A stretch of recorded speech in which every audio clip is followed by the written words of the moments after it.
действий сафари-парка. Прослушайте правила поведения на канатной дороге. Посадка в кресло разрешается только в местах, обозначенных красными квадратами на площадках станции. Сразу после посадки в кресло пассажир обязан опустить руку безопасности, проследить при этом, чтобы она не травмировала соседнего пассажира и поставить ноги на специальную подножку. Особенно внимательно следует опускать руку безопасности при перевозке детей. При опускании... Девушка, сотое кресло. Пристегнитесь. Ребенка и себя. Уважаемые пассажиры, в связи с чрезвычайной пожароопасностью призываем вас соблюдать правила пожарной безопасности при отдыхе на природе. Не пользоваться открытым окном в лесу.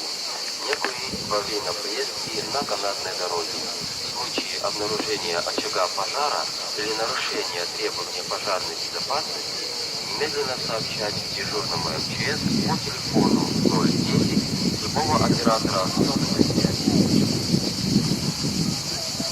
Уважаемые граждане, борьба с терроризмом – наша общая тема. Это нельзя монотонить террор.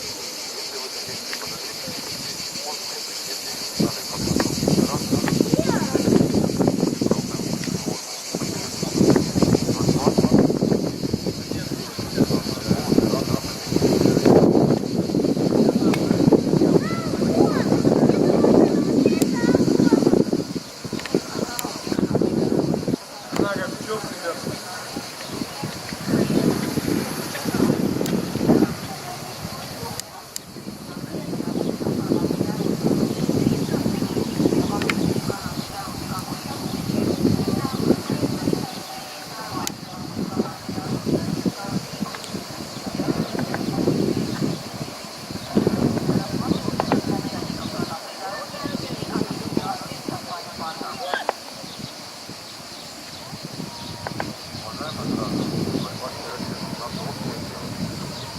преследования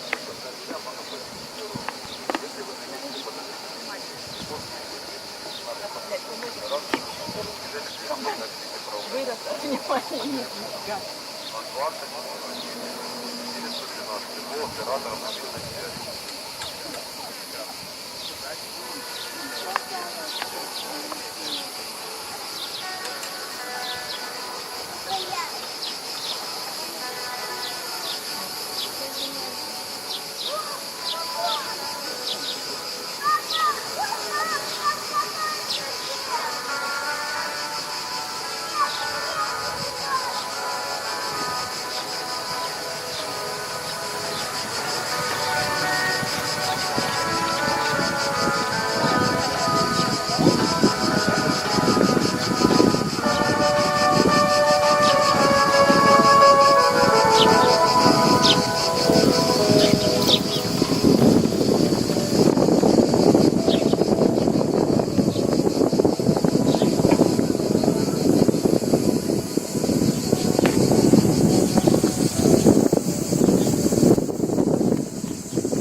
Я не буду поворачиваться.